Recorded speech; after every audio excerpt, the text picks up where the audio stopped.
나는 오늘도 숨을 참고 있었다. 거실에 울리는 엄마의 목소리가 너무 커서 이불을 뒤집어 쓰고도 다 들렸다. 은지야, 언제까지 이렇게 누워만 있을 거야? 벌써 몇 달째야. 너 이러다 진짜 인생 망쳐. 그 말을 듣고도 나는 대답하지 않았다. 눈을 감고 귀를 막고 숨도 얕게 쉬었다.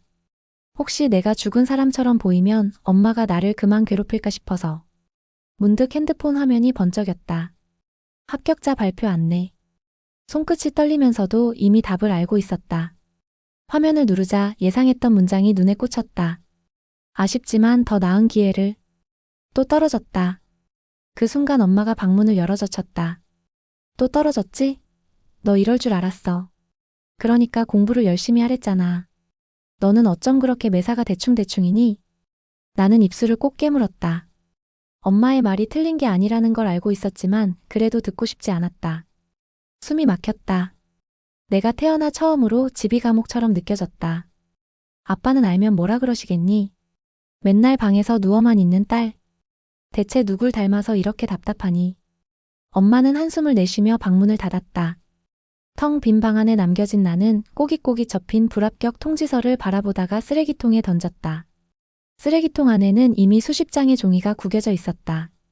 이불 속으로 다시 몸을 파묻으며 생각했다. 숨이 막힌다. 여기 있으면 정말 죽을 것 같아. 핸드폰 화면을 켜보니 친구들 단톡방에는 내 이야기만 없었다. 누구는 취업했다. 누구는 남자친구랑 여행 갔다. 누구는 부모님이 차를 사줬다. 그 속에 나는 없었다. 나는 그 방 안에서 혼자만 땅속 깊이 파묻혀 있는 기분이었다. 아무도 나를 꺼내주지 않았다. 아니, 꺼내주려고도 하지 않았다. 그리고 그날 밤 나는 결심했다. 여길 떠나야겠다. 안 그러면 진짜로 죽어버릴 것 같아. 나는 가끔, 아니 자주 생각했다. 내가 어릴 때 꿈꾸던 인생은 이런 게 아니었는데. 초등학교 때까지만 해도 나는 엄마 아빠의 자랑이었다. 공부도 잘했고 친구들도 많았고 발표도 잘하고 반장도 도맡았다. 학교에서 상장을 받아오면 아빠는 날 업어주며 크게 웃었다. 엄마도 동네방네 자랑했다. 우리 은지 나중에 판검사 될 거야. 그때는 나도 그렇게 될 줄 알았다. 아니, 그렇게 되라고 시키니까 그냥 그게 내 길이라고 믿었다. 그런데 중학교에 들어가자 세상은 너무 넓었고 똑똑한 애들은 너무 많았다. 나는 점점 뒤처졌고 엄마의 얼굴에는 한숨이 늘어갔다. 아빠도 점점 내게 말을 걸지 않았다. 고등학교에 들어가서는 완전히 포기한 것 같았다. 그래도 대학만 가면 달라질 줄 알았다. 죽어라 공부해서 간신히 지방 사립대에 들어갔다. 그런데 등록금을 낼 수 없었다. 아빠 사업이 망했고 엄마는 새벽까지 식당 일을 해도 모자랐다. 결국 나는 휴학계를 내고 알바를 전전하다가 취업 준비를 시작했다. 그때부터였다. 나는 매일 이력서를 쓰고 자소서를 쓰고 면접을 보고 떨어지고 또 쓰고 반복되는 하루에 내 존재가 조금씩 지워지는 기분이었다. 오늘도 친구들의 SNS를 봤다. 누구는 대기업에 붙었다며 첫 출근 인증샷을 올렸고 누구는 남자친구에게 프로포즈를 받았다며 다이아 반지를 자랑했다. 그 속에서 나는 아무도 아닌 사람이었다. 어릴 땐 엄마처럼 평범하게 살고 싶었다. 아빠가 퇴근하면 엄마가 저녁상을 차리고 나는 방에서 숙제를 하고 있으면 되는 그런 삶. 그게 이렇게 어려운 거였을까? 나는 누워서 천장을 바라봤다. 까만 얼룩이 있는 회색 천장. 저 얼룩처럼 나는 누군가의 방해물 같은 존재일까? 눈물이 났다. 조용히 베개에 스며드는 눈물 소리가 내 숨소리보다 컸다. 난 왜 이렇게 된 걸까? 답을 알 수 없었다. 아무도 알려주지 않았다. 아침이 밝았다. 나는 여전히 이불 속에서 숨죽이고 있었다. 밖에서는 엄마가 바쁘게 움직이는 소리가 들렸다. 냄비 뚜껑 여는 소리, 국 끓는 소리, 식탁 위 그릇 부딪히는 소리. 그리고 현관문 열리는 소리. 아빠가 나갔다.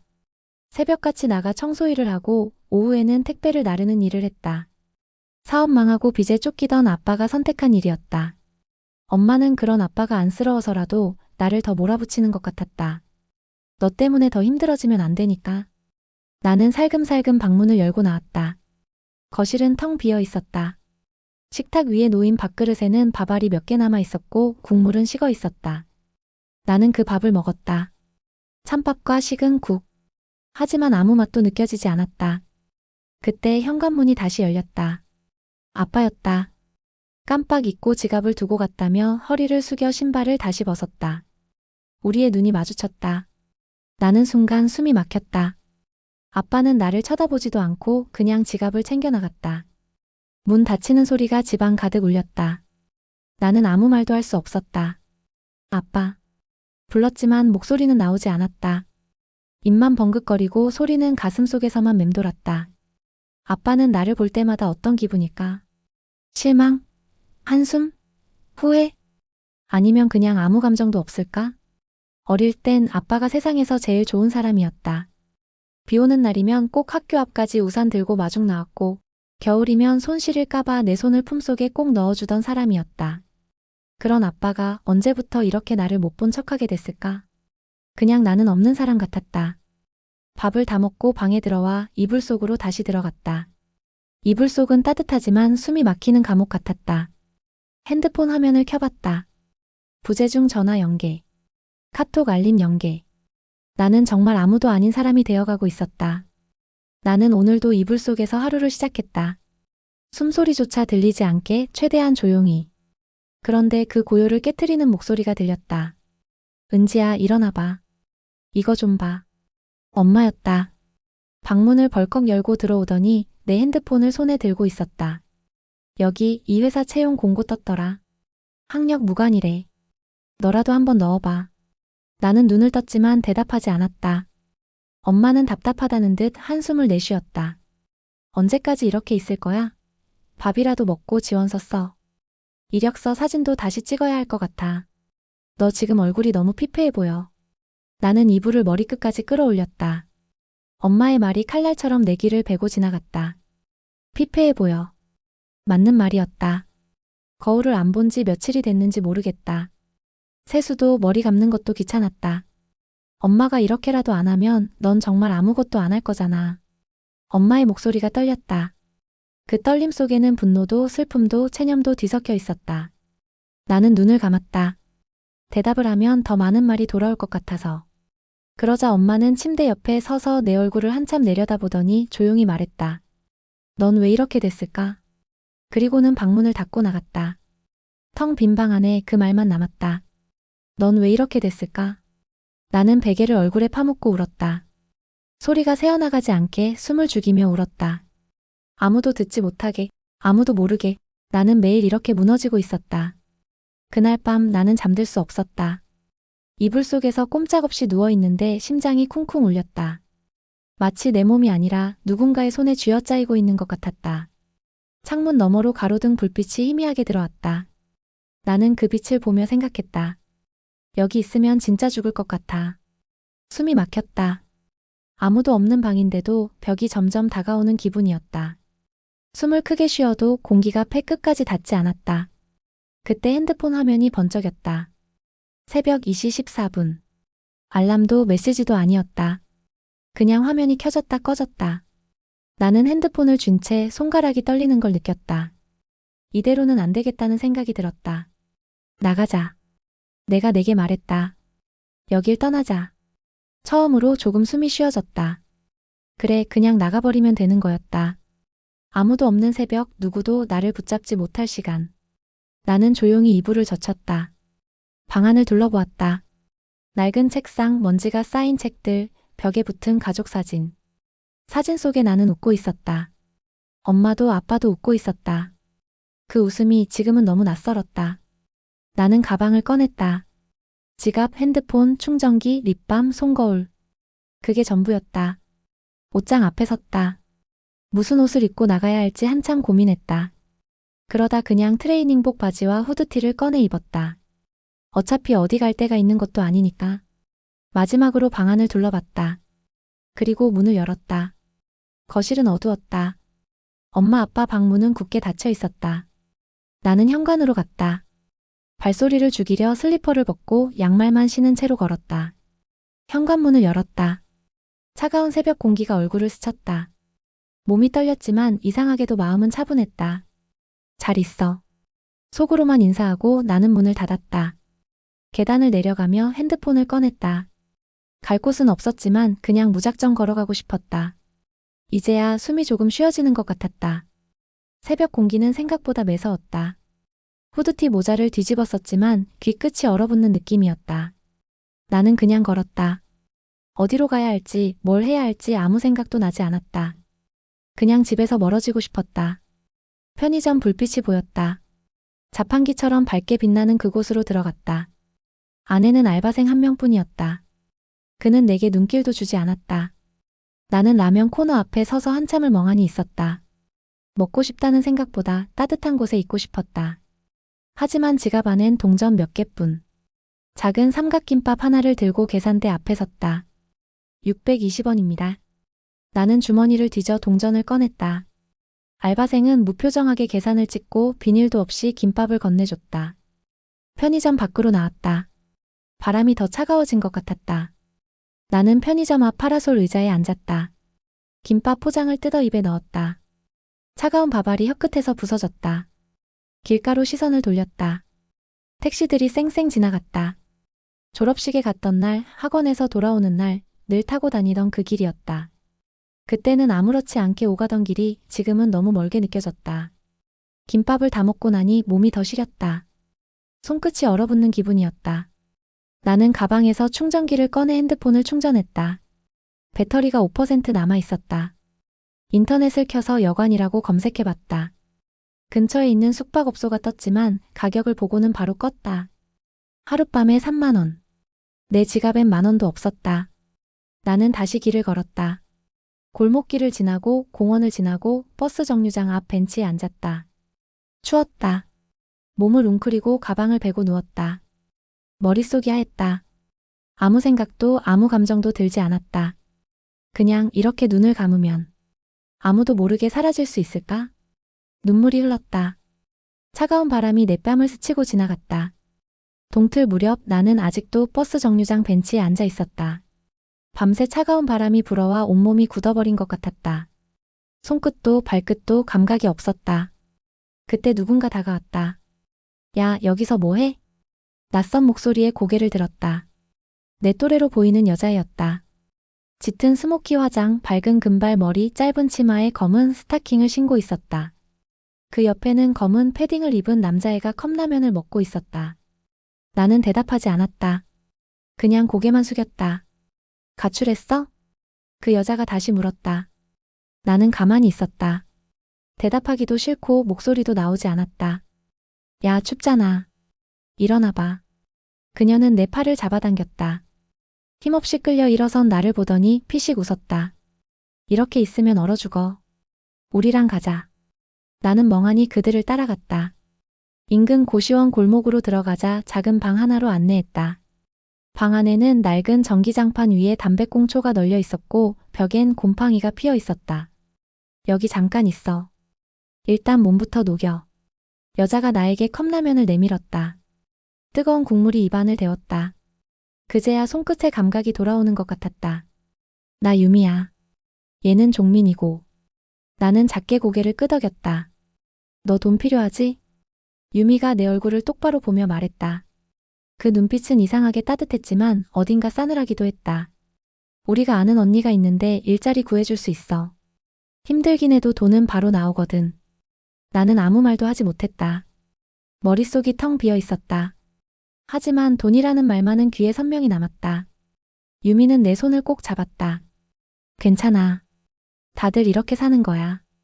너만 그런 거 아니야. 그 말이 이상하게 위로처럼 들렸다. 나는 그날 처음으로 따뜻한 바닥에 누워 잠이 들었다. 눈을 감기 전에 생각했다. 이 애들이라도 있어서 다행이야. 눈을 떴을 때 방 안은 어두웠다. 시계를 보니 오후 4시. 이렇게 오래 잔 건 오랜만이었다. 옆에서 유미가 담배를 피우고 있었다. 연기가 내 코끝을 간지렸다. 일어나. 오늘 언니 만나러 가야 돼. 나는 비몽사몽한 얼굴로 유미를 바라봤다. 어디? 클럽.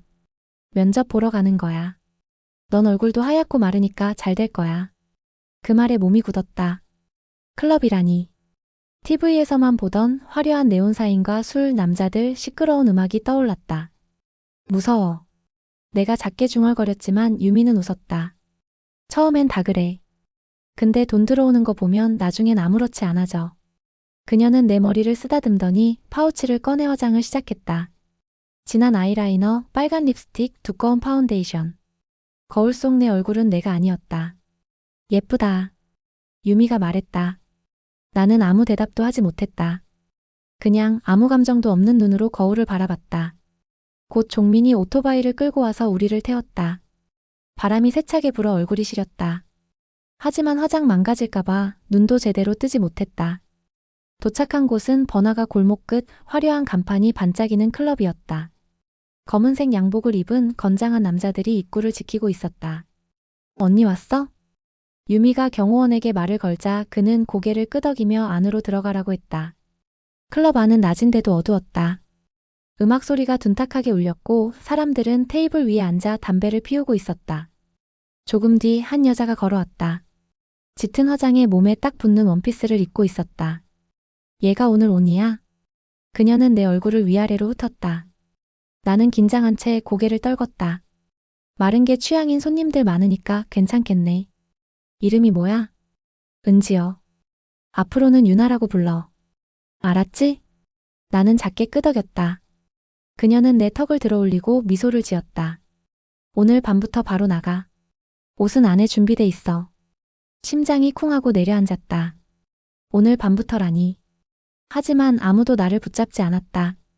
아니, 아무도 내가 싫다고 말할 기회를 주지 않았다. 그렇게 나는 그날 클럽 접대부가 되었다. 드레스룸은 춥고 음습한 냄새가 났다. 좁은 공간 안에 화장대와 거울, 그리고 수십 벌의 반짝이는 드레스가 걸려 있었다. 유미가 내 옆에서 속삭였다. 이거 입어. 초이스 잘 받을 거야. 그녀가 건네준 드레스는 은빛으로 반짝이는 몸에 딱 붙는 짧은 원피스였다. 나는 손에 들고 한참을 바라봤다. 빨리 갈아입어. 유미의 말에 나는 떨리는 손으로 옷을 벗고 드레스를 입었다.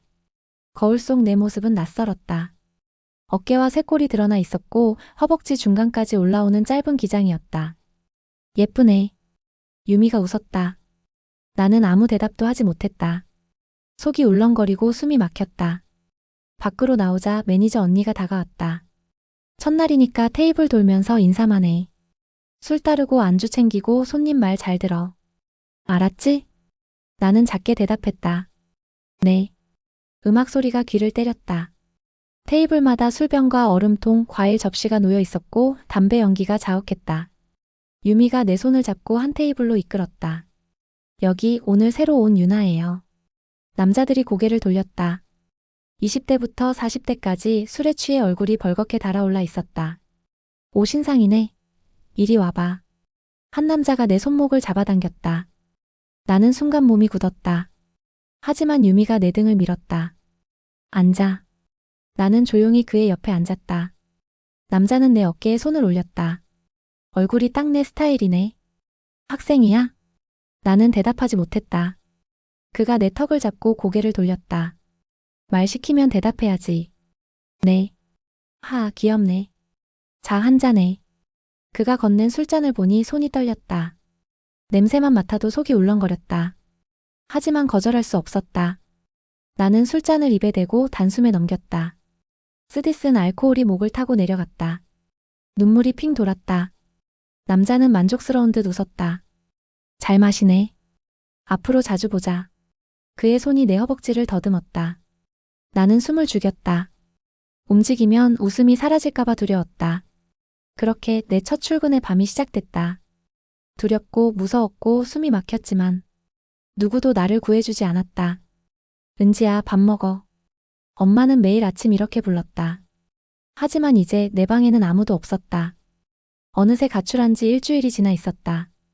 엄마는 처음엔 화가 났다. 또 나가서 친구들이랑 있는 거겠지. 늦게라도 들어오겠지. 하지만 그날도 그 다음 날도 나는 돌아가지 않았다. 엄마는 내 방에 들어와 이불을 개고 베개를 두드리고 책상 위 먼지를 닦았다. 그리고는 허공에 말했다. 대체 어디 간 거야? 아빠는 묵묵히 일을 나갔다. 말이 없었다. 그저 더 깊은 주름만 얼굴에 새겨졌다. 사흘째 되던 날 밤 엄마는 결국 경찰서를 찾았다. 딸이 집에 안 들어와요. 일주일째 연락도 없고 애가 어디 간 건지 모르겠어요. 경찰관은 형식적인 질문을 던졌다. 가출은 처음인가요? 네, 아니요. 예전에도 집 나간 적은 있었는데 이렇게 오래 연락이 안 된 적은 없어요. 휴대폰 위치 추적은 해보셨나요? 꺼져 있어요. 아예 꺼져 있어요. 엄마의 목소리는 떨리고 있었다. 손끝까지 파르르 떨리고 있는 게 보였다. 경찰관은 고개를 끄덕이며 서류를 적었다. 최근에 가출 청소년들이 많이 가는 지역이 있긴 합니다. 저희가 일단 숲에 넣어드릴게요. 혹시 친구들이랑 연락은? 없어요. 얘가 친구도 별로 없어서. 엄마는 서류에 사인하고 경찰서를 나왔다. 밤하늘이 까맸다. 별도 달도 보이지 않았다. 집에 돌아오자 아빠가 거실에 앉아 있었다. 손에는 은지의 사진을 쥐고 있었다. 초등학교 졸업사진. 교복을 입고 단정하게 묶은 머리 해맑게 웃고 있는 딸. 찾았대. 아빠의 목소리는 낮고 떨렸다. 엄마는 고개를 저었다. 숲에 넣었다고 아직. 아빠는 아무 말 없이 사진을 가만히 바라봤다. 엄마는 주저앉아 울었다. 소리 죽여 울었다. 이웃들에게 들킬까봐 숨죽여 울었다. 그 순간에도 나는 화려한 클럽 조명 아래 술잔을 들고 있었다. 술 냄새, 담배 연기, 낯선 남자들의 손길. 그 속에서 나는 웃고 있었다. 가짜 웃음. 입꼬리만 올리고 눈동자는 죽은 듯한 웃음. 그리고 그때도 부모님이 나를 찾고 있다는 사실조차 몰랐다. 유나, 이 테이블 얼른 가. 매니저 언니의 목소리는 항상 차가웠다. 나는 얼른 술병을 들고 테이블로 향했다. 왔네, 아가씨. 손님들이 반갑다는 듯 웃었다. 그 웃음 속에는 내가 모르는 음흉함이 숨어 있었다. 나는 애써 웃었다. 안녕하세요. 한 남자가 내 허리를 감싸 안았다. 몸이 굳었지만 웃음을 지었다. 자, 한 잔해. 그가 잔을 채워줬다. 술 냄새가 코끝을 찔렀다. 속이 울렁거렸다. 그래도 마셨다. 이야 잘 마시네. 예뻐서 기분 좋다. 그의 손이 내 허벅지를 쓰다듬었다. 나는 애써 다른 쪽으로 몸을 틀었다. 싫어? 왜 그래? 그가 더 세게 끌어당겼다. 숨이 막혔다. 하지만 거절하면 안 된다는 걸 알고 있었다. 나는 잔을 다시 들었다. 한 잔 더 드릴까? 남자들은 환하게 웃었다. 나는 그 웃음이 너무 무서웠다. 그렇게 밤새 테이블을 돌았다. 처음에는 손님들이 내 이름을 물으면 대답도 더듬었다. 하지만 이제는 익숙해졌다. 유나예요. 21살이요. 사실 나이는 물어보지도 않았다. 그저 어린 척하는 게 손님들에게 더 잘 먹혔다. 새벽 3시가 넘자 손님들이 하나둘 빠져나갔다. 나는 라커룸으로 들어와 의자에 주저앉았다. 다리가 후들거렸다. 발 뒤꿈치가 벗겨져 피가 배어나오고 있었다. 괜찮아, 참자. 나는 핸드폰을 켰다. 부재중 전화 연계. 카톡 알림 연계. 엄마, 아빠는 지금 뭐 하고 있을까? 나를 찾고 있을까? 아니면 포기했을까? 생각하다 보니 눈물이 났다. 하지만 울면 화장이 번진다. 눈가에 고여있던 눈물을 손등으로 훔쳤다. 유나, 빨리 나가. 매니저 언니의 목소리가 다시 들렸다. 나는 한숨을 삼키고 다시 문을 열고 나갔다. 화려한 조명 아래서 나는 또 웃었다. 그 웃음 속에서 내 마음은 조금씩 죽어갔다. 언니, 여기 계산이요. 나는 테이블을 치우며 고개를 숙였다. 손님들이 떠난 자리엔 술병과 과일 찌꺼기, 담배꽁초만 남아 있었다. 또 한밤이 끝났네.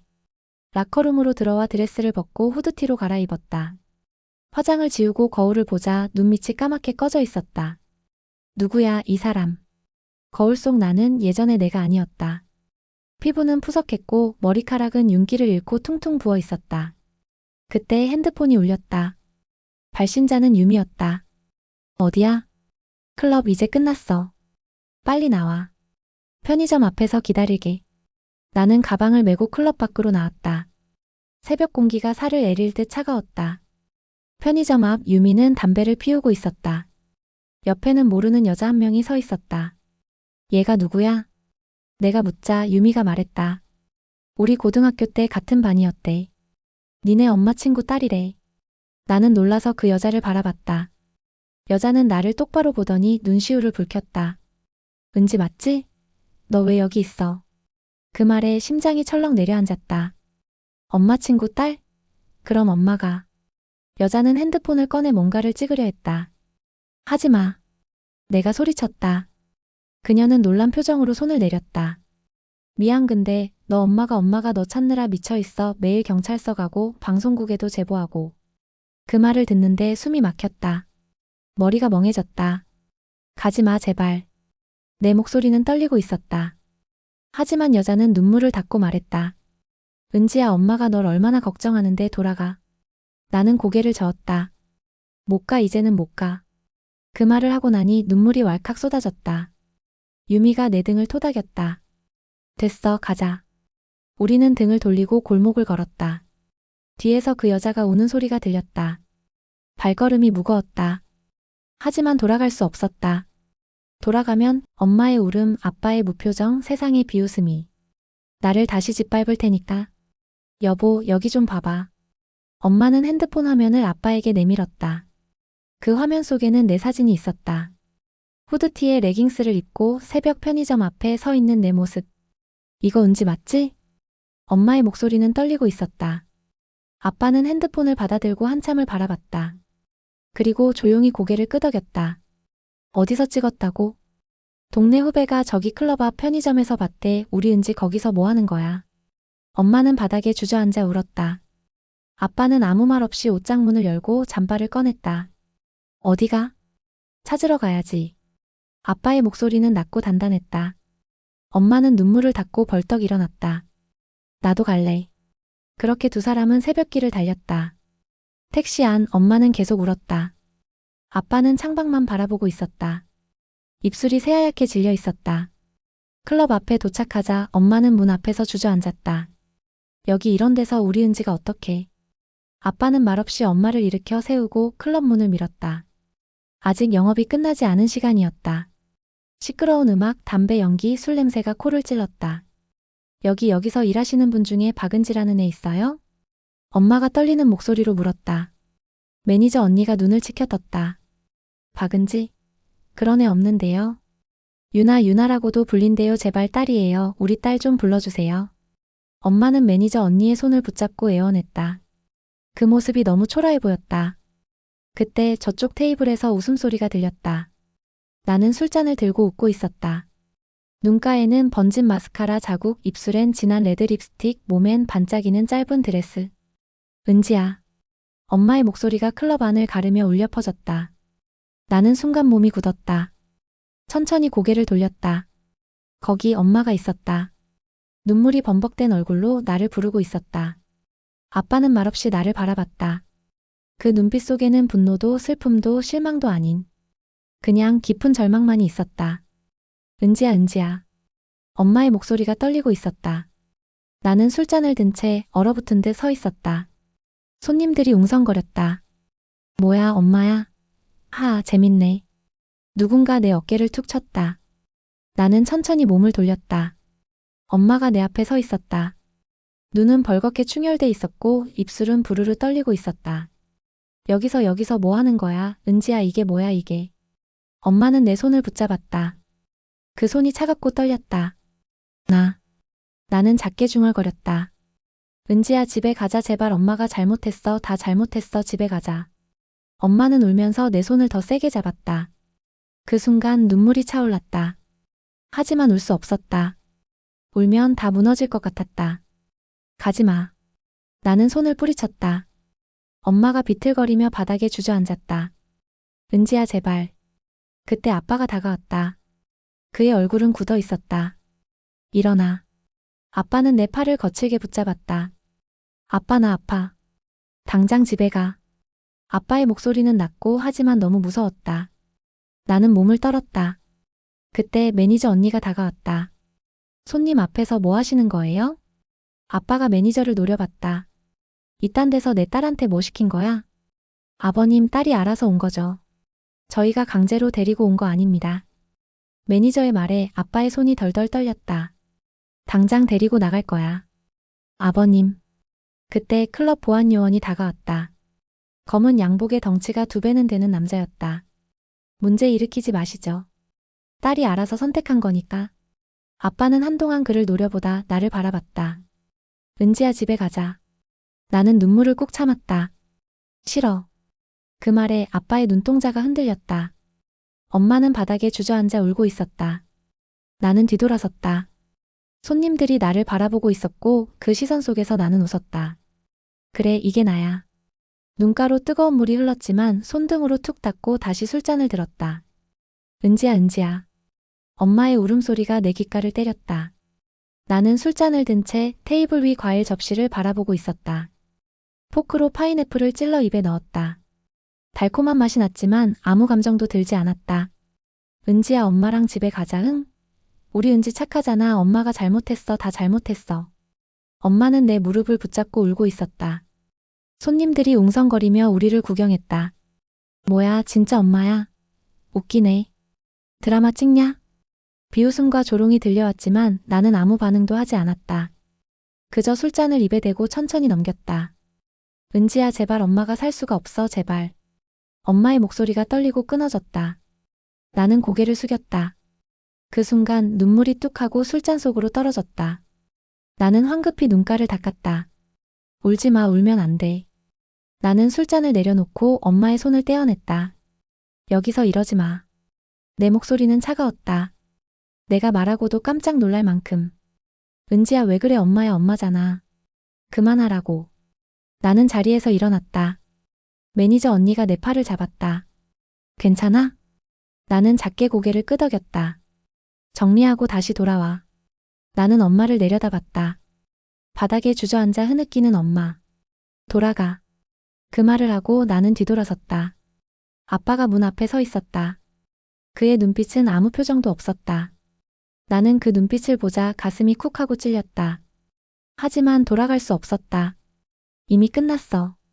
나는 다시 술잔을 들었다. 그리고 억지로라도 웃었다. 그 웃음이 너무 아팠다.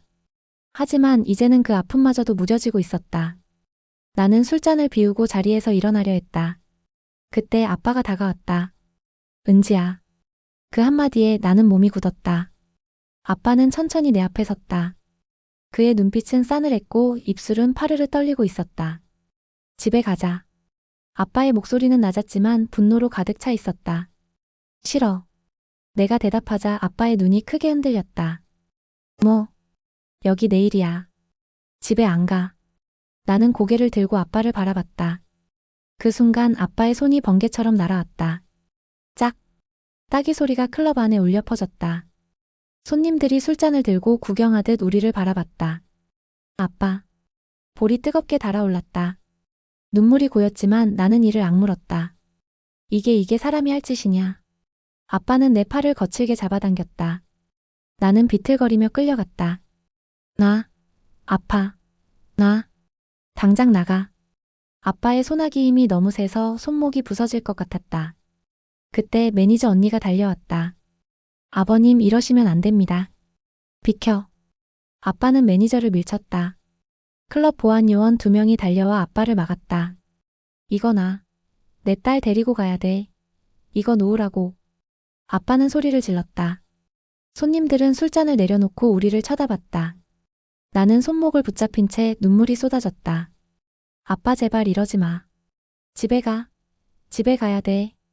아빠의 목소리는 울먹이고 있었다. 그 모습을 보는데 숨이 막혔다. 왜 이제 와서? 보안 요원이 아빠를 붙잡아 밖으로 끌고 갔다. 아빠는 끝까지 나를 향해 팔을 뻗고 있었다. 은지야, 은지야, 가지 마, 제발. 그 소리가 귀를 찔렀다. 나는 귀를 막았다. 하지만 그 울음소리는 내 심장 속에서 지워지지 않았다. 아빠가 보안 요원들에게 끌려 나가는 모습을 바라보는데 다리가 후들거렸다. 숨이 막혀왔다. 심장이 쿵쾅거리며 터질 것 같았다. 유나, 괜찮아? 매니저 언니가 다가와 내 어깨를 잡았다. 나는 고개를 저었다. 괜찮아, 괜찮아. 하지만 눈물이 멈추지 않았다. 화장이 번져서인지 눈가가 따끔거렸다. 나는 라커룸으로 달려갔다. 문을 닫자마자 바닥에 주저앉았다. 왜 이제 와서 왜? 손으로 입을 막고 울음을 삼켰다. 목구멍이 타들어가는 것 같았다. 그때 나 좀 안아줬으면. 그때 나 좀 괜찮다고 해줬으면. 이렇게 안 됐을 텐데. 머릿속이 새하얘졌다. 나는 울면서 내 머리카락을 쥐어뜯었다. 왜 이제 와서 이래, 왜. 몸이 떨렸다. 온몸이 부서질 것 같았다. 그때 라커룸 문이 열렸다. 유미였다. 유나. 그녀는 나를 보자 아무 말 없이 내 옆에 앉았다. 그리고 내 등을 쓰다듬었다. 나는 유미의 품에 얼굴을 묻고 소리 없이 울었다. 괜찮아, 다 지나갈 거야. 유미의 말이 들렸지만 위로가 되지 않았다. 아무것도 괜찮지 않았다. 나는 울면서 속으로 외쳤다. 엄마, 아빠. 미안해. 근데 나도 어쩔 수 없었어. 그 울음 속에서 나는 조금씩 무너져 갔다. 은지야, 은지야. 아빠는 클럽 밖으로 끌려 나오면서도 계속 내 이름을 불렀다. 하지만 그 목소리는 이제 닿지 않았다. 엄마는 클럽 입구에 주저앉아 울고 있었다. 눈물과 콧물이 뒤섞여 얼굴이 엉망이 되어 있었다. 여보, 이제 어떡해, 우리 은지 어떡해. 아빠는 아무 말 없이 담배를 꺼냈다. 손끝이 떨려 라이터 불이 쉽게 붙지 않았다. 간신히 불을 붙여 한 모금 빨았다. 흰 연기가 새벽 공기 속으로 흩어졌다. 은지 어릴 땐 그렇게 웃던 애였는데 아빠의 목소리는 떨리고 있었다. 담배를 바닥에 비벼 끄더니 고개를 떨궜다. 엄마는 아빠의 팔을 붙잡았다. 당신 우리 이제 어떻게 해? 어떻게 해야 우리 은지가 돌아올까? 아빠는 대답하지 않았다. 그저 굳은 표정으로 클럽 간판을 바라보고 있었다. 당신이라도 뭐라고 좀 해봐. 난 숨을 쉴 수가 없어. 엄마는 바닥에 손을 짚고 울었다. 길기는 사람들이 힐끔거렸지만 신경 쓸 여유도 없었다. 아빠는 천천히 엄마를 일으켜 세웠다. 가자. 어디로? 집으로. 엄마는 고개를 저었다. 난 못 가, 은지 없이 못 가. 가자. 아빠의 말투에는 더 이상 감정이 없었다. 엄마는 흐느끼며 그의 팔에 매달렸다. 두 사람은 택시에 올랐다. 차창 밖으로 클럽 간판에 내온 불빛이 점점 멀어졌다. 엄마는 뒷좌석에 기대어 흐느꼈고 아빠는 앞자리에 앉아 두 손을 모았다. 그의 손등 위로 굵은 핏줄이 튀어나와 있었다. 그렇게 두 사람은 아무 말 없이 집으로 돌아갔다. 집 앞에 도착해도 불을 켜지 않았다. 거실 한가운데 앉아 두 사람은 서로를 바라봤다. 하지만 눈빛 속엔 아무런 희망도 없었다. 그 밤 은지가 없는 집은 그 어느 때보다 조용하고 싸늘했다. 해가 떠올랐지만 집안은 여전히 어두웠다. 엄마는 부엌 의자에 앉아 멍하니 창밖을 바라보고 있었다. 아빠는 거실 소파에 앉아 고개를 떨군 채 한숨만 내쉬었다. 얼마나 시간이 흘렀을까? 엄마는 천천히 자리에서 일어나 은지의 방으로 들어갔다. 문을 여는 순간 먼지 냄새가 코끝을 찔렀다. 여전히 흐트러진 이불, 책상 위에 덩그러니 놓인 펜, 그리고 벽에 붙은 가족 사진. 사진 속 은지는 웃고 있었다. 하얀 원피스를 입고 두 손을 모아 수줍게 웃고 있는 딸. 엄마는 떨리는 손으로 책상을 정리하기 시작했다. 펜꽂이에 꽂힌 형광펜, 구겨진 이력서, 아무 페이지나 펼쳐진 수험서. 그때 책상 서랍을 열다가 작은 공책 하나가 눈에 들어왔다. 분홍색 커버에 캐릭터 스티커가 붙어있는 일기장. 엄마는 조심스럽게 그 공책을 꺼냈다. 먼지가 소복이 쌓여 있었다. 첫 페이지를 펼치자 아이 같은 글씨체가 눈에 들어왔다. 엄마, 아빠. 나 오늘 학교에서 상 받았어. 엄마가 좋아했으면 좋겠다. 아빠도 기뻐했으면 좋겠다. 나는 착한 딸이 될 거야. 글씨가 삐뚤빼뚤했지만 꾹꾹 눌러 쓴 흔적이 보였다. 눈물이 뚝하고 일기장 위로 떨어졌다. 엄마는 입술을 막고 울었다. 숨이 막혀와 소리가 새어나오지 않게 두 손으로 입을 꼭 막았다. 나는 착한 딸이 될 거야. 그 문장이 눈앞에서 흔들렸다. 숨이 가빠지고 가슴이 미어졌다. 은지야, 우리 은지야. 엄마는 일기장을 가슴에 꼭 안았다. 차가운 바닥에 주저앉아 흔들리듯 울었다. 거실에서 그 울음소리를 들은 아빠는 천천히 고개를 들었다. 그리고 깊은 한숨을 내쉬었다. 그 한숨 속에는 후회와 미안함과 그리고 딸을 잃어버린 아버지의 절망이 모두 담겨 있었다. 며칠이 지났다. 엄마는 매일 새벽이 되면 눈을 떴다. 그리고 딸의 방문 앞에 서서 조용히 귀를 기울였다. 혹시라도 그 아이의 숨소리가 들릴까봐. 하지만 방 안은 늘 고요했다. 차가운 공기만이 그곳을 가득 채우고 있었다. 아빠는 낮이면 일터로 나갔고 밤이면 술에 취해 들어왔다. 그리고 소파에 앉아 가만히 천장을 바라봤다. 어느 날 엄마는 다시 경찰서를 찾았다. 딸의 실종 전단지를 붙여달라고 다시 한번 눈물로 부탁했다. 제발 우리 은지를 찾아주세요. 이 아이가 잘못된 길로 가고 있어요. 경찰관은 고개를 끄덕였다. 하지만 그 눈빛은 이미 많은 사건을 본 사람의 무덤덤함이 담겨 있었다. 어머니, 가출 청소년 수색은 한계가 있습니다. 자발적 가출이라면 보호시설에 들어오거나 자수하지 않는 이상. 엄마는 경찰서를 나와 딸이 사라진 거리로 향했다. 클럽 골목, 편의점 앞, 버스 정류장. 딸이 있을지도 모르는 곳이라면 어디든 가봤다. 하지만 그 어디에서도 은지의 흔적은 보이지 않았다. 밤이 되고 가로등 불빛 아래 엄마는 한참을 서 있었다. 은지야, 엄마가 미안해. 엄마가 다 잘못했어. 그러니까 제발 돌아와. 눈물이 볼을 타고 흘러내렸다. 바람이 차가웠지만 엄마는 움직이지 않았다. 그때 누군가 엄마의 어깨를 두드렸다. 깜짝 놀라 뒤돌아보자 아빠였다. 가자. 어디로? 집으로 가자. 엄마는 고개를 저었다. 못 가, 은지 없이 못 가. 아빠는 조용히 엄마의 손을 잡았다. 우리 다시 찾을 수 있을 거야. 포기하면 진짜 끝나. 엄마는 그 말에 목이 메었다. 눈물이 또 쏟아졌다. 두 사람은 가로등 아래서 한참을 서 있었다. 차가운 바람이 불어와 낙엽이 바닥을 스쳤다. 멀리서 도시의 불빛이 반짝였다. 그 수많은 불빛 속 어딘가에 은지가 있을 것 같았다. 하지만 그 길은 끝이 보이지 않았다. 아니, 끝이 없었다. 그리고 나는 그 끝없는 길 위 어딘가에서 오늘도 술잔을 들고 웃고 있었다.